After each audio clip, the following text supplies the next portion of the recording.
Hello, my name is Katherine Bowers, and today I will introduce the coherence principle, a key concept in the Mayor's 12 principles of multimedia learning.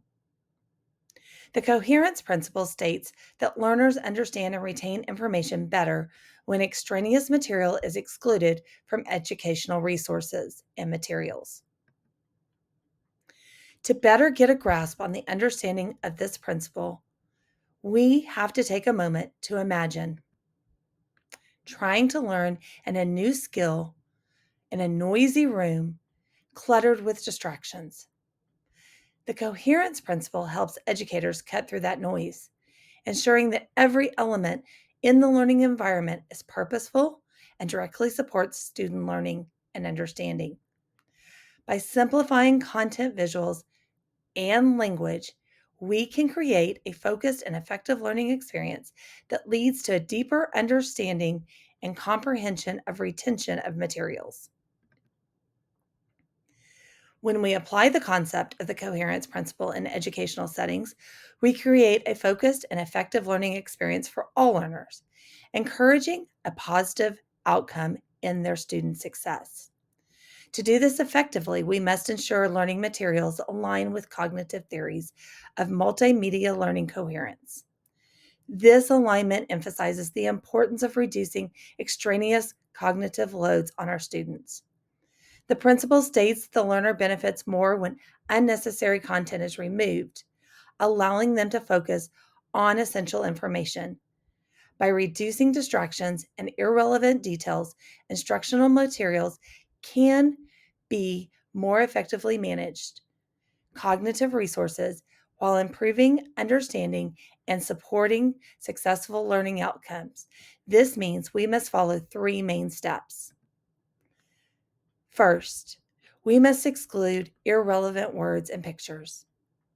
We must include only essential information in multimedia presentations to help learners focus on core content without being distracted by extraneous elements.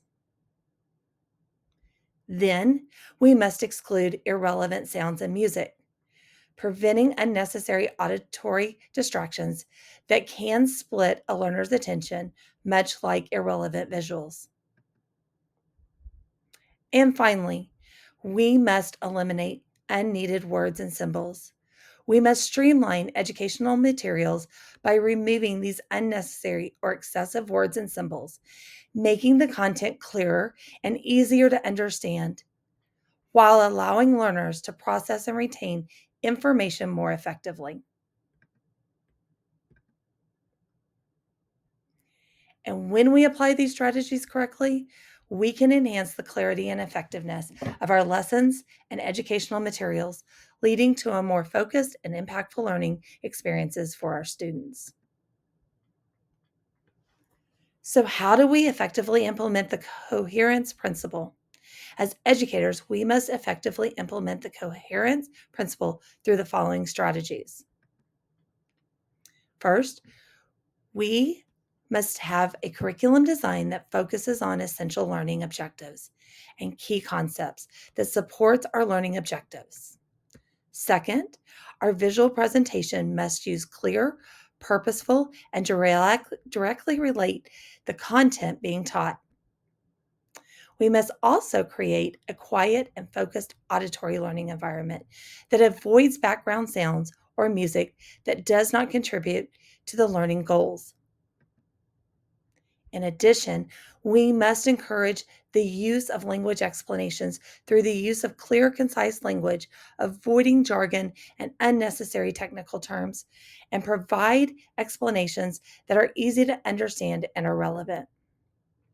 And our final strategy is feedback and reflection, which involves encouraging students' feedback on the clarity and effectiveness of the materials and teaching methods provided to them as opportunities to identify and adjust areas where extraneous materials may have interfered with their learning outcomes.